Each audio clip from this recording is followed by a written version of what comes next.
This is a very important discussions today. I'd like to welcome you all.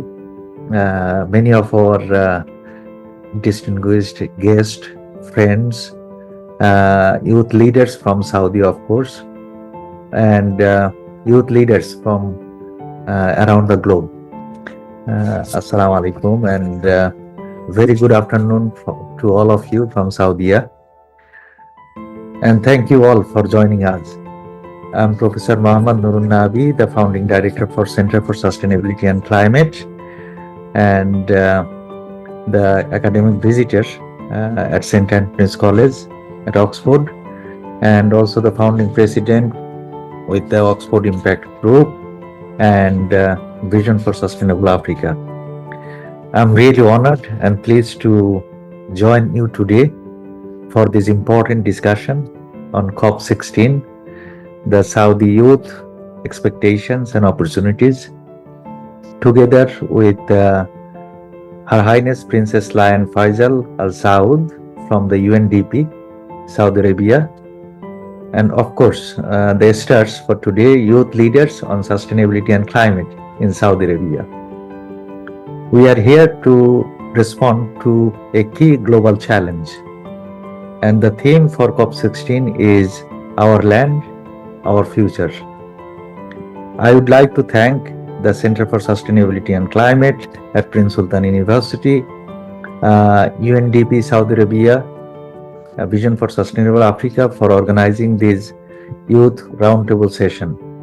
This is just the beginning of our journey, and throughout the year we will discuss, engage, and communicate with the policymakers. I feel I'm more younger than all of you today. There has never been a better time to give our attention to youth, to their ambition for the future, and to the challenges that limit their ability to reach their potential.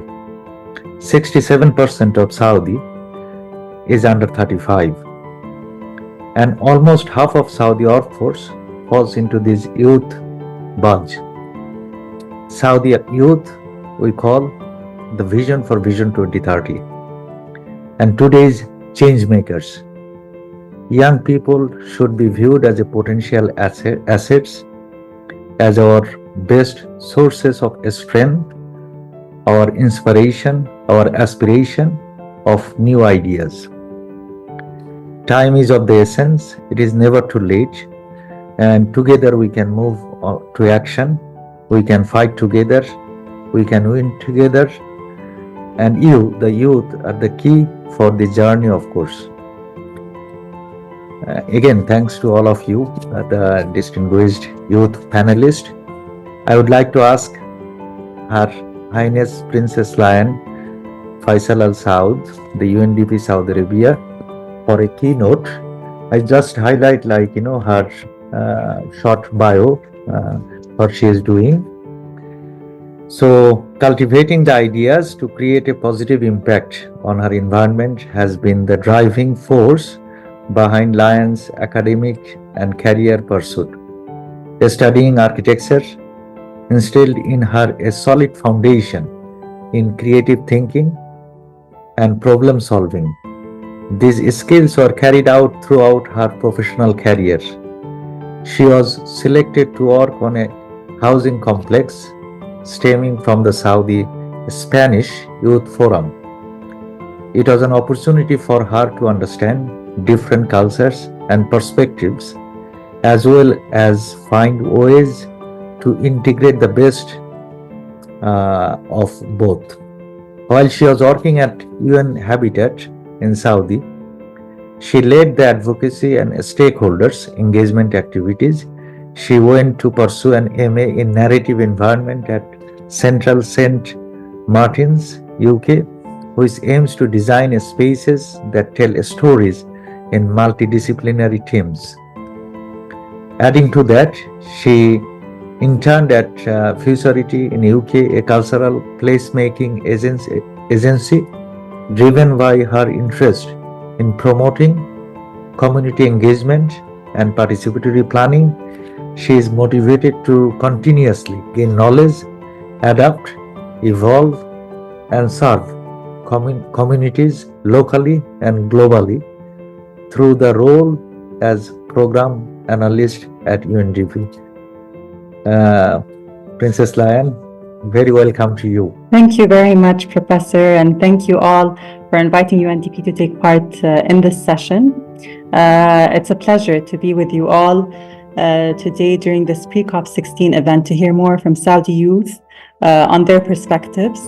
UNDP sees youth as a vital force for driving social progress in their local communities. However, they face significant obstacles worldwide, particularly those from marginalized groups, for example, youth with disabilities.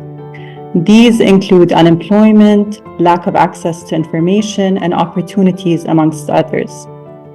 Although they are the most affected by environmental crisis, they are often underrepresented in environment-related policy decision-making. Despite this, youth are determined to be agents of positive change.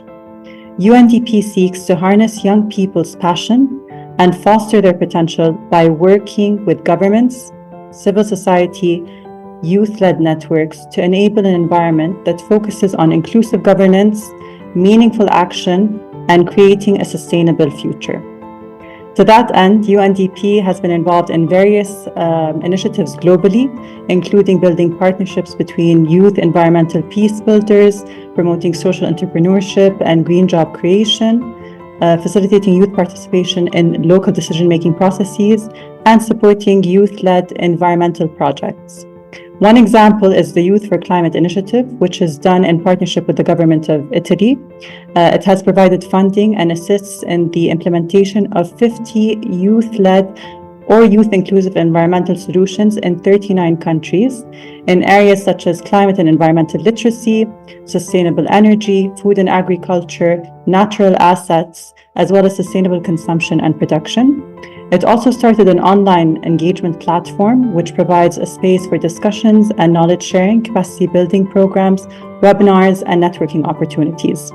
In the Arab region, UNDP works with young people through its youth empowerment engagement and knowledge project Shababik to help them lead efforts in implementing sustainable development solutions, particularly through promoting sustainable entrepreneurship. Its youth leadership program provides capacity building through workshops, innovation camps, among other activities, to equip them with the tools to implement their solutions, as well as giving them opportunities to present their ideas to relevant stakeholders. In the Kingdom of Saudi Arabia, as Professor had mentioned, children and youth make up 67% of the Saudi population, with 36% of them being between the ages of 15 and 34.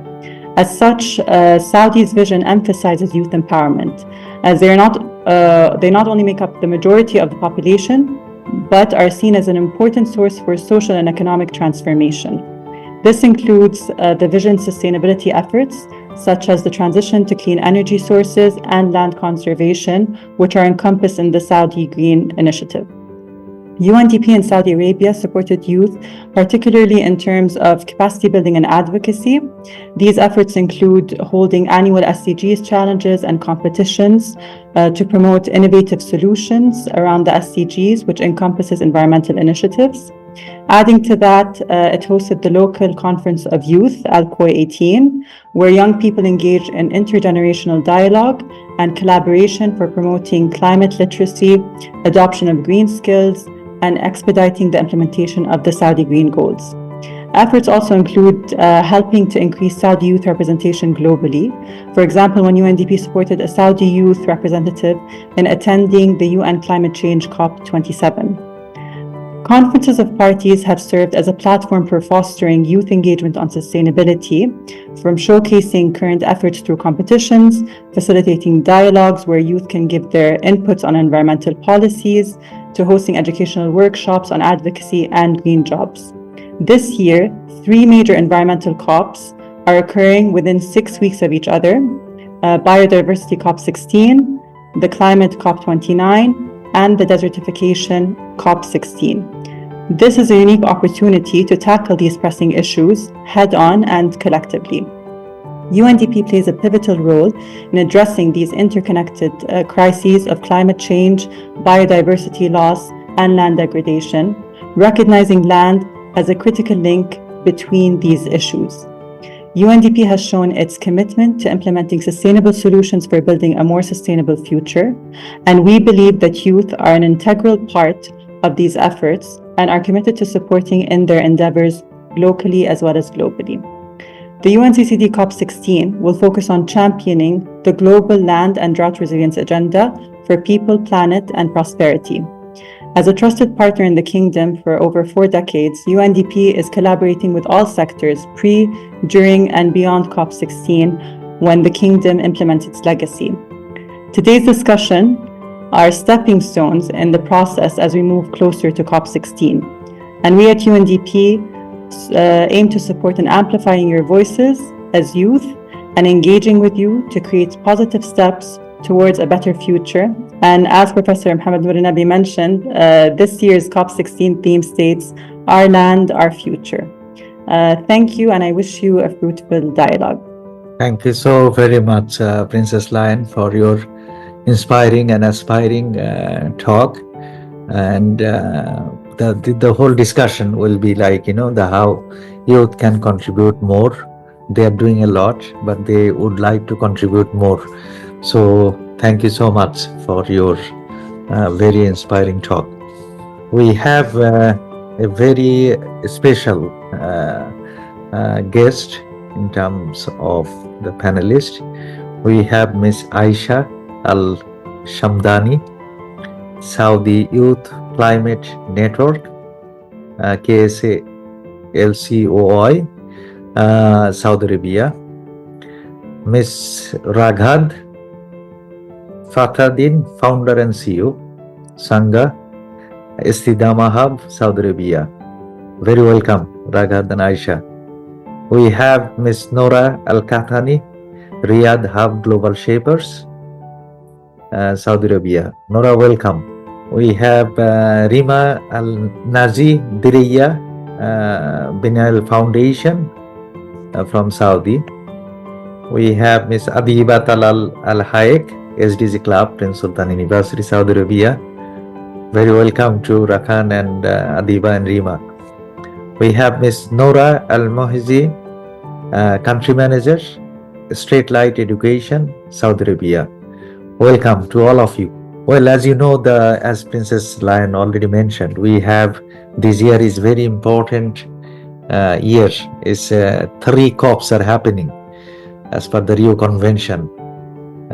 Biodiversity has happened in Colombia. Now the COP29 is ongoing in Baku, Azerbaijan, and we can't wait to host our global participants and of course our local youth community and participants. Will happen in Riyadh next month, the COP16 on desertification and so on. Sometimes we call the article to Agenda 21 as well. Well, I would like to ask, because there are many opportunities, many challenges, your expectations, how you would like to engage. So this roundtable discussion, would like to hear from you all, your thoughts on how you would like to contribute, how are the challenges you are facing, and what are the opportunities you are aiming for. So the first question we would like to ask Raghad and all of you, what are your expectations from the COP16 this year? Well, thank you for having me and thank you for your question. To be very direct to the point, allow me to start by clarifying a few points for my expectation to make more sense. So first, let's look at the definition of land degradation.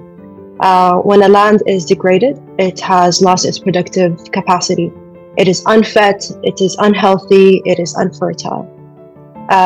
Today, 23% of land is degraded, and the continuation of this will impact around 40% of the population, which is around 3.2 billion people. And basically, the reason we need a healthy, fertile land is to grow food, agriculture, and basic survival. So according to the Food and Agriculture Organization, around 33% of the world's soil are moderately or highly degraded due to erosion, acidification, chemical pollution, etc. And these variables are all they're man-made, they're man's decisions and choices and actions. This will lead to many humanitarian disasters and economic ones. Land degradation causes the economy $10.6 trillion annually due to the reduced agricultural productivity, loss of biodiversity, and disrupted ecosystem services. The reason I'm mentioning all these facts and figures is to go directly to the point of the core root behind it all is one single factor, which is the human and our choices and our decisions and our actions. So human activity. According to the UN Convention to Combat Desertification, on their website it says land degradation is the result of human-induced actions which exploit land, causing its utility, biodiversity, soil fertility, and overall health to decline. So based on that understanding and foundation, my expectation for this year is to adopt a broader understanding and perspective in addressing the issue and the solution towards not only technological development alone, but really looking at how can we invest in the human mindset, in the human value, in the human understanding and education, and not only knowledge alone without understanding and really embodiment is not going to do anything. So really, how can our education system and environmental awareness adopt a new approach that doesn't only raise awareness based on scientific awareness or facts and figures, because the result of that, as we're seeing, is fear and paralysis, lack of action, hopelessness, and really nothing much is coming out of it. But what I'd like to see is really reconnecting with the land, healing that disconnect between humanity and nature. And when I say that, I mean ourselves too. So how can we really bring that back, these values that kind of remind us that we are not only part of nature, we are nature too. And based on that philosophy and understanding and values that our religions and culture really push for and advocate for, to be brought back into this conversation and into the way we look at the identifying the challenge but also the solution. I'll stop here, but if you have any questions and you'd like me to clarify a bit more, I'm always ready. I'll come to back do so. to you again. Thank you. Thank you. Noura Al-Qahtani, what is your expectations, Noura? Hey, Professor. Thank you, everyone, for having me here. I think we're all here today because we all share the same passion towards the environment and towards our land.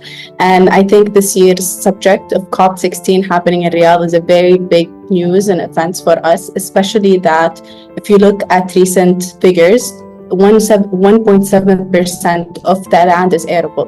And what that means is, like in Saudi Arabia, like only 1.7 of the land we can use to grow crops.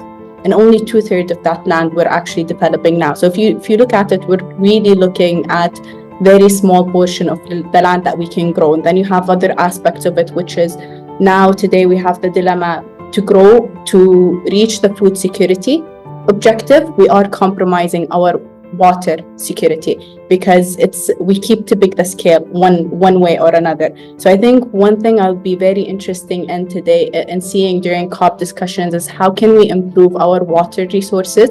Like today, 80% of our water reserves is depleted due to the focus on growing our food strategy and sustaining ourselves long term. So how can we reach a solution where we can be a nation sustaining itself food-wise, water-wise, and at the same time making the air more breathable, more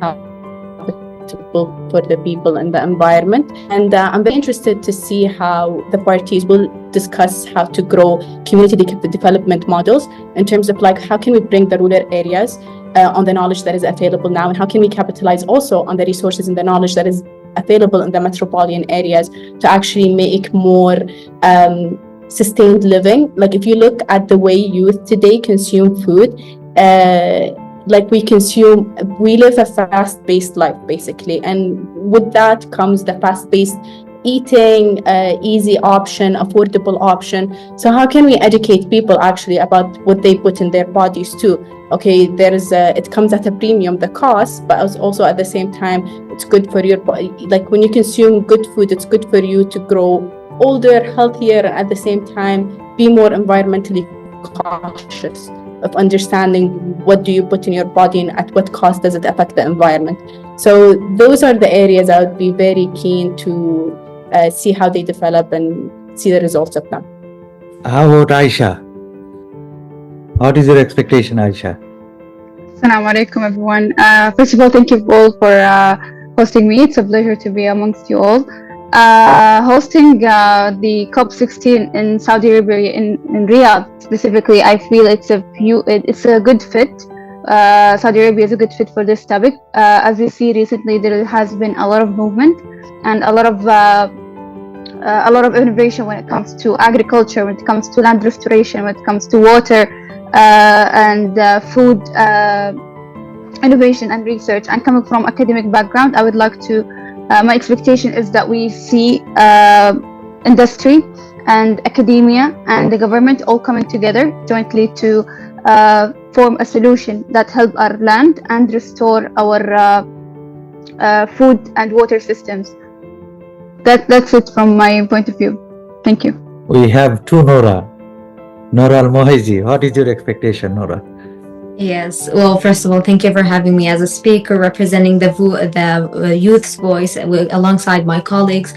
Otherwise, I actually expect from COP16 to have the strong emphasis on action-oriented commitments. We have to focus on scaling up the efforts to combat desertification and also land degradation. It is really essential doing that. And how do I expect COP16 to do that for me as a youth voice? Is actually bridging the gap between the youth and the decision makers. I believe, as I expect and see, that the youth involvement, it should be central to these discussions, as young people are both the current or the present and the future stewards of the land. As we say, we are half of the present and all of the future. It is at the end of the day our land, and it will be our future. So I expect to see a focus and also bridging the gap and having the right resources. So youth should have the financial and the also decision-making education and the proper education and the needed skills actually to be a part of a collaborative effort and actually reaching a sustainable future. And once we have that, we will directly and automatically embed the 17 Sustainable Development Goals that was established by the UN. So it is a win-win situation for all of the parties, especially for the youth, because we're talking about our land and what will be our future. That is from my end. We have Adiba.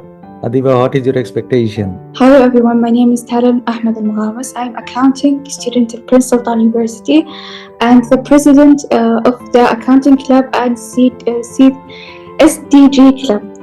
As we know, the young people has a big, how can I say it? Like they can change the world, and they can make like a big people to work to save the earth and the young people.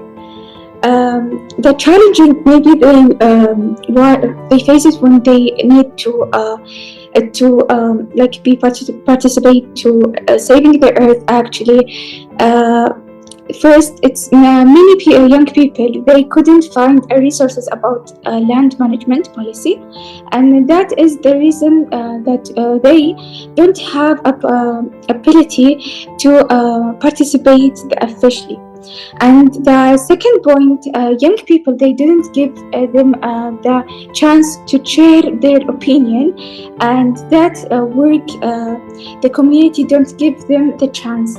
The next point, some young people, they can't pay the money for a chance to help them in activity land management. The last point of the challenging, there are not many companies give the young people chance to know about it more, to know about how to save the earth more, and they did give them a chance to like the big people. Some companies, they did give the young people chance to work in it. That's make them so hard to work in it. I just spoke about the challenging. Now I'm gonna speak about the chances. Maybe the young people, how they can help for saving Earth. They can help, they know about the technology more. because of that, they can make the people to share or to help them to say, like, to talk how is the important they should to work in saving the earth.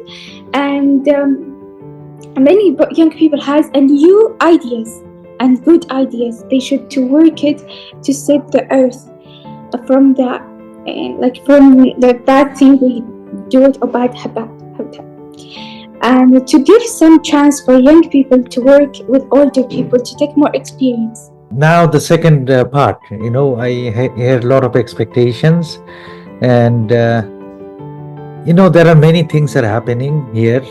And when the Crown Prince announced Vision 2030, Saudi Green Initiative, Middle East Green Initiative, many things. But one of the key issues, when I think all of you will agree on that, maybe we are doing some kind of scattered way to some extent.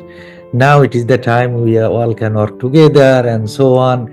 It will enhance the effort, the country's effort as well, right? So, Nora Al-Kathani, I would like to ask I know the huge expectations from all of you, now to understand some challenges where we can be more stronger, because we need to identify or to see, what kind of challenges you are facing. And this is our strength, right? When you identify the challenge, will be our strength as well. So, what kind of challenges for youth regarding the sustainable land management, desertification, education, skills, engagement?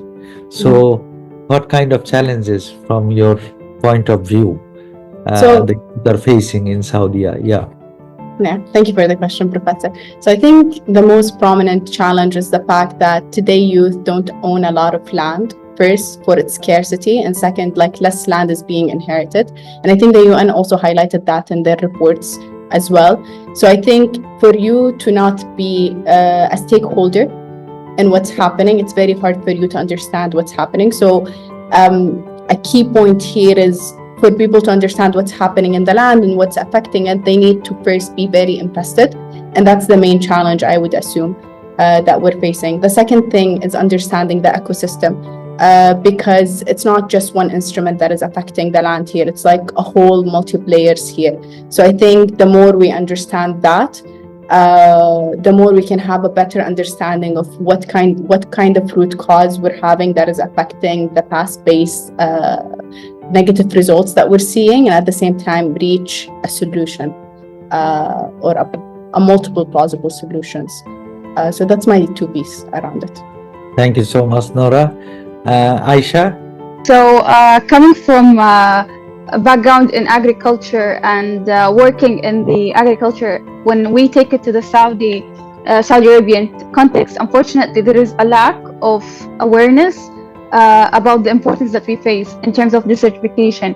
As Saudi youth, we are affected by desertification, but unfortunately we have limited opportunity in agriculture.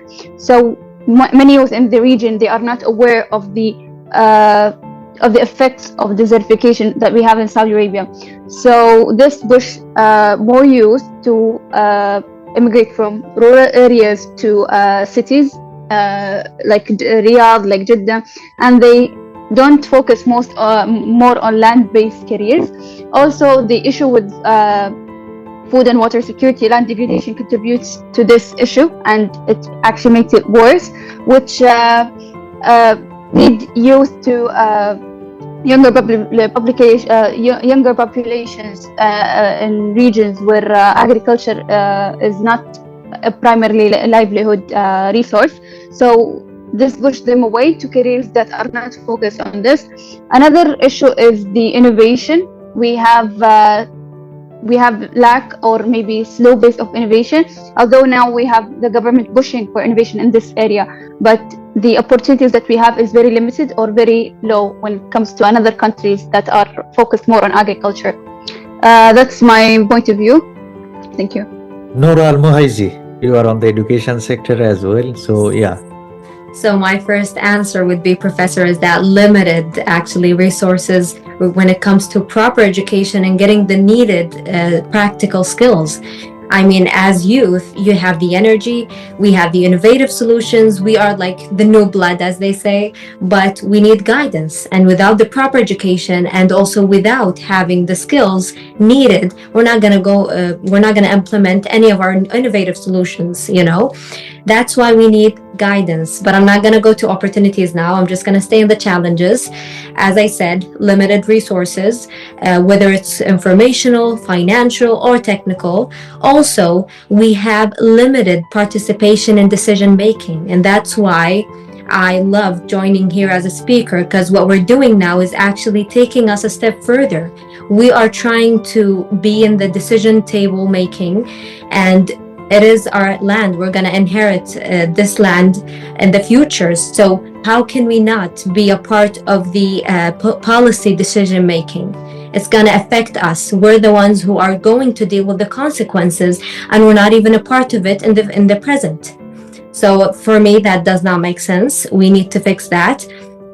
Otherwise, I would just jump on the opportunities. I mean, having challenges today, meaning having opportunities tomorrow. The challenges are the opportunities if we look at it. Absolutely, The you are right. opportunity is just a problem to be solved. So that's why me as a country manager and also a teaching assistant back at KAUST, we had a course. It's a CubeSat challenge. And for those who don't know, it's just a satellite, but it's cube. We had to deliver this educational program to students from middle and high school. And actually the project was actually finding or trying to get your CubeSat that they have learned to build it, let's say, and also they have learned some of the let's say geologist skills and stuff, so they can actually prepare and deliver a project on Earth observing the Red Sea coral reefs. So sustainable is actually embedded there. And why Starlight Education is doing that is actually we have signed a memorandum of understanding with the UN Global Compact regarding embedding the 17th Sustainable Development Goals in such programs. We even have programs focused on sustainability itself. And that is how you're going to have a nation or a generation where they have the sustainability, especially regarding land degradation and desertification, as a value. We want it to be a culture. It's not just a law, whether you abide it or not. No, it's something that you have to take into consideration every time you take a step further, whether you are in the space sector or any other sector. It is something that we have to look at as a culture, as a community. And that is why we deliver such programs. You see, like there are many opportunities available. But again, one of the challenge, I think you all agree on that, we need a kind of platform for the youth where, you can see the opportunities are there, the courses, I see the G20 Land Initiative, many free courses are there, but we don't know, So again, going back to the awareness, whole ecosystem, what Nora mentioned, Aisha mentioned, so the whole ecosystem we need to, bring together. It's interconnected, all these challenges, and these are opportunities and a strength as well. We would like to ask Raghat, what are the challenges? Today, a lot of opportunities for youth voices to be heard and part of the conversation. However, the gap that I see there is how much of that engagement is really implemented on the ground or actually taken into consideration. And maybe at times they are, but there's lack of transparency on communicating that back to the youth. We need an affirmation that our contribution is really taken into consideration and it's not just ticking a box or a KPI. That could be through transparency and better communication, or just changing the way youth engagement in policy is really approached. The second thing is really the role of education. And I don't mean just adding into the curriculum, I mean reforming the whole education system, rethinking, reimagining, rebuilding the role of schools and what is their role today? The way they were formed once is based for a completely different generation, challenges in industry, and time have changed, but our education system really haven't changed much or evolved to meet the demands of the 21st century. So that's from either equipping the youth from the skills, the mindset, the understanding, the knowledge, but also the approach. So there's, of course, the scientific, the understanding, but also I think building that, I reaffirm that, the inner well-being and inner development, emotion, intelligence, self-awareness, healing that disconnect between humanity and nature is so vital. I don't want the youth to act out of fear alone. I want them to act out of love and respect. That's much more sustainable, and it goes way too far. When you have a healthy human, that healthy human can come up with healthy solutions, and not only to mitigate, to deal with current issues, but mitigate them. We don't have to create them anymore because we understand ourselves and what we need. That's one. In terms of the education. The second thing, I think we need to invest in negotiation skills, and schools should play a role in the youth and students being part of proposing policy recommendations. These policy recommendations can be collected as data, for researchers, for decision makers, and how can it influence overall policies in the future. So that's some of the roles of the school could play. Again, the technical, the practical skills. Now with the green job transition and the job market changing, there's a huge skill gap. Are we really learning practically, or is it all just information? There's a huge gap, and that's why when you join the job market, recruiters can't find the right fit, and that's a huge issue.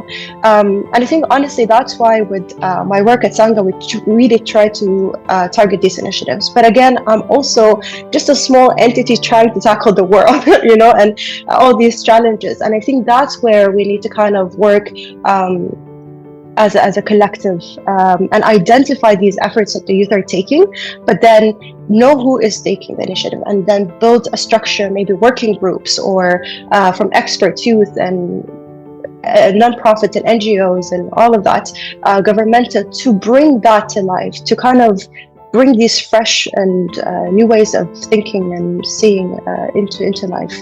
I think that's basically, that's it from my end. Thank you so much for bringing a new challenge on the data and the transparency issues, and the education and the skills.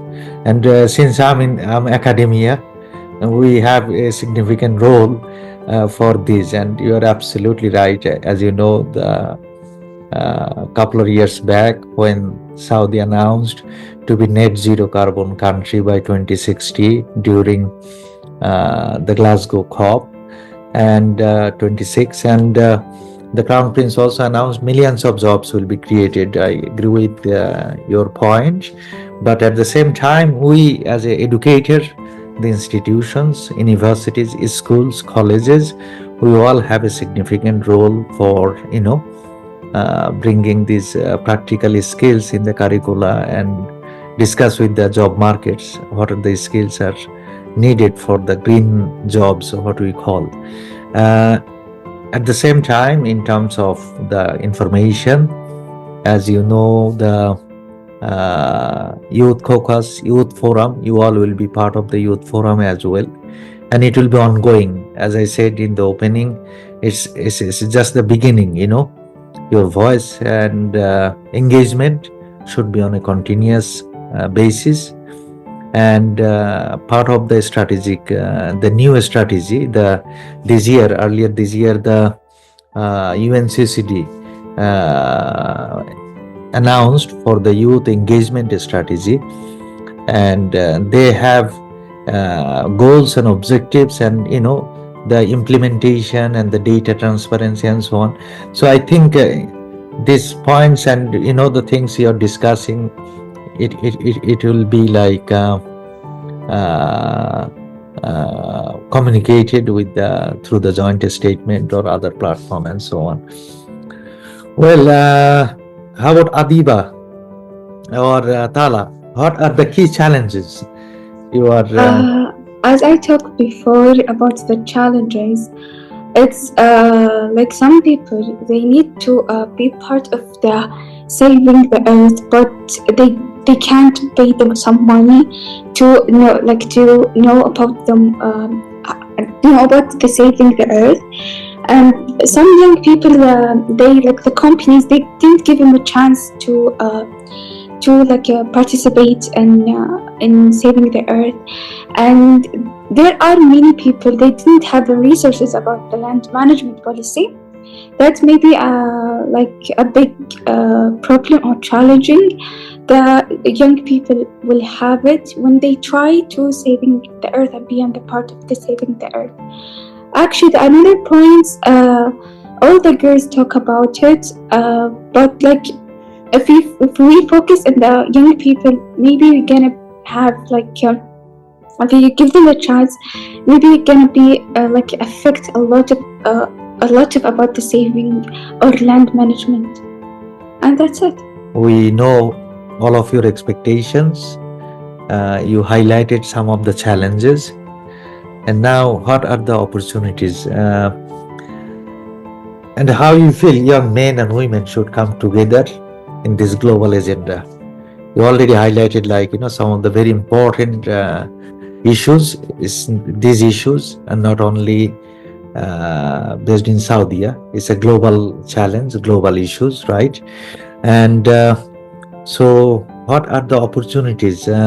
If I can ask Aisha.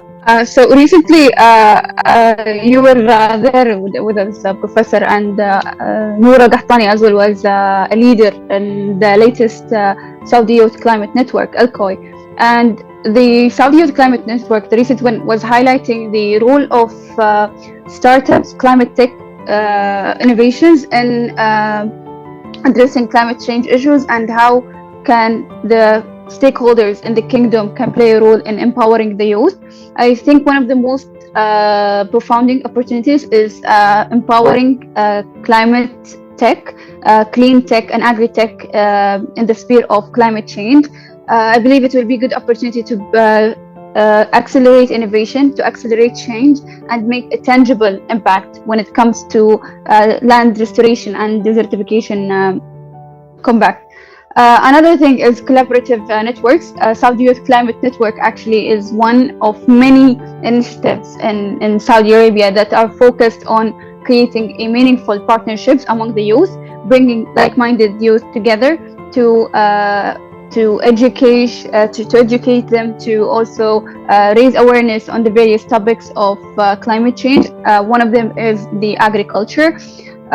One of the opportunities as well is using social media as a platform to amplify the voice of youth. Is also another thing is to capitalize the youth representation in international policies, and ALCOI in Saudi Arabia serves as one of these platforms to echo the Saudi youth in public policy meetings such as COP. So another thing is to focus on diversity, on inclusivity for youth. Saudi women and youth from marginalized communities, people who come from small communities in the kingdom, should be also represented, and they might be the ones that are mostly affected by the impacts of climate change or desertification in the kingdom. Thank you. Very important area you put on the discussion on the inclusivity, because some small part, but maybe there is a desertification impact is high, so we need to listen to from their community and community representation. Thank you, Aisha. Noura Al-Moazi. When it comes to opportunities, we're always talking about the voice of the youth, right? The youth's voice, but does it really matter if the youth doesn't feel like they are heard?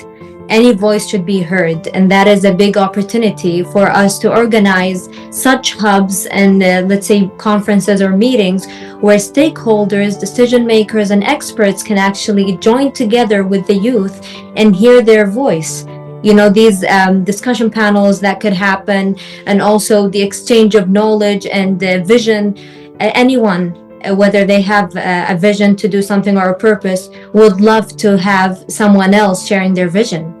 So imagine if we can bring together every party to the table, doing these hubs and these conferences to tell both the experts and the youth that you both share one vision. It's one earth that we have. It's our land at the end of the day. Plus, it is actually essential to create inclusive spaces where youth from diverse backgrounds, whether it's rural or even urban, can actually come from the globe, from the global south or even the global north, feel empowered. You want to feel empowered. You want to feel like you're a part of a group, that you share the same vision as you. So we have to bring them together, create these inclusive spaces so they can contribute to their ideas and expertise by working together inclusively. Also, how can young men and women come together is that young men and women in such spaces can bring a multidimensional approach. Sometimes there is a point of view or a corner of an idea that you were not able to see, because simply you're not a man or a woman. So bringing together men and women can actually make sure that we have thorough decisions and actually advocate for a sustainable future for both. Embedding, again, the 17th Sustainable Development Goals, one of the most important goals is that gender equality. So we can just bring everyone to the table by doing these inclusive spaces and hubs and conferences from time to time. And I mean, COP16 and also the forums that actually has been happening is a great chance and opportunity for voices to be heard, especially from the youth. Nora, I'll give you statistics. Globally, the sustainability and climate, the women are leading. I'm just here, facilitating the process. But I'm proud global statistics, these sectors or this industry, the women are leading. So it will not be gender equality anymore, because you all will be leading this sector. Look at our roundtable now. Yeah. Thank you so much. Thank you. Raghav, what are the opportunities you are? Well, the vision is there, the entities are there, the funding is there, the youth are there, the knowledge is there. So the opportunity is really in harmonized action and effort, in my perspective. So it's organizing interdisciplinary and inclusive working groups. How can we set clear strategies, structures, and monitoring, reporting processes that allow our efforts to harmonize in terms of tackling these issues, whether it's from educational, all the challenges that we face. How can we approach them from, in terms of an action plan, but also I think reporting and communication of these efforts are very important, because it allows us to reflect, learn, know what is already being done. How can I not repeat? How can I contribute? Joint efforts instead of starting new. Best practices as well. And I see that on a national and a regional level, to be honest, through, especially now with Saudi Green Initiative, having the MENA region, ISESCO, UN entities. The entities are plenty. It's just really coming together and identifying challenges and action plans and doing more and less talking, in my opinion. The youth don't want to just continue to talk, honestly. Yes, we want to be heard, but we want to contribute. We want to save ourselves and the planet. That's our reality at the end. We're inheriting a lot of it, so we don't want to be part of the conversation now. We want to save the situation. Absolutely. And hopefully not survival only, but to flourish. We agree with you completely, and we would like to thank the UNDP as well, because their interest and their contribution on this agenda could be impactful, our future journey. Thala? I will discuss about the young people, what they can do to save the earth. Actually, young people always they have a new idea and a good idea, and they know how to use the technology, and because of that they can they can do more, or tell the people how it's so important they work to save the earth. Like what's if we are not saving the earth, what's that effect for us? And to give some chance for the young people to work with older people, they can get the experience from them. And the students that focus in managing land, giving young people skills, opportunities in their communities, and I will talk about for today about the chances. Noor Al-Kathani. I think I echo a lot of the sentiments that my fellow panelists have said, especially what Raghat said. Like, everything is there. The information is there. For example, like I read recently a paper that was saying we depleted our water reserves, but we don't know how much we use from the water. So we know that it's 80%, but we don't really know how much underwater. No one is monitoring sea level when we're doing the water desalination. So I think I would like to see more frameworks and more understanding and analysis of the data available. I would also love to see more think tanks that is not residing under academia and more under NGOs, private companies that could actually research something and inject money into it and then take a valuable results at the end of it and then actually widespread it to action it. And even when it comes to green jobs, when we say, I don't see the transformation of green jobs meaning it's going to replace our jobs. We all have those jobs. It just means like we're just going to shift our thinking and mindset towards our practices and how we conduct those jobs. So I think we still have a lot of work to do in terms of that. Like, we don't see a lot of companies now coming up and saying, this is our transition plan. I think I read recently that one of the companies, I forgot what it's called, I think Nestle, I'm not sure, they announced like a green transition job. So I would like to see more companies doing that, especially on the local sphere here, and for it to be actually tailored to our challenges, because what we're facing here in our region is very unique. It's not the same as the other continent. So I would like us to see solutions that fit for us rather than copy paste of what other countries have done, something that is tailored to our needs and our people and land and all of that. So that's how I envision actually the opportunities being, and I think we're on that track. But as many of you said, like, it's the execution plan and how to bring all of this ecosystem together to action. What a wonderful discussion. I really appreciate you all, your time. We call is a family, the Saudi Youth Sustainability and Climate Family, and we'll keep this family alive, and it will grow more and more. The other youths will learn from you and the great aspiration and the insights you have. And I know you, I follow you over the many years, right? So I'm really proud of all of you, your thoughts. And we will have a survey on the global youth, expectations on COP16, including the Saudi youth, expectations, challenges, and we will announce this survey during the COP16. And you all will be part of the youth forum as well. So inshallah, we'll have many opportunities, many engagement, and together we can make a better planet. But before I finish, I would like to ask Princess Lion to say few words before we conclude. But I would like to say very happy good afternoon to the participants as well, because many of the participants, when I say the list, many different countries, maybe morning, afternoon, evening, night. So really appreciate, and this is why we call it's a global session, and we will upload this video as well. YouTube will communicate with you, and we'll keep this family alive, as I told you. So thank you all. And Princess Lion, please say a few words before we conclude.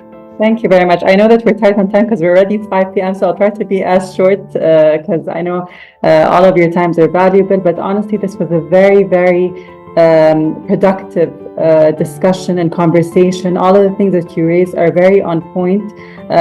Even like when you were mentioning the importance of understanding the ecosystem, how do we work together? How can we, the importance of communication, being transparent, all of these things are very valid points.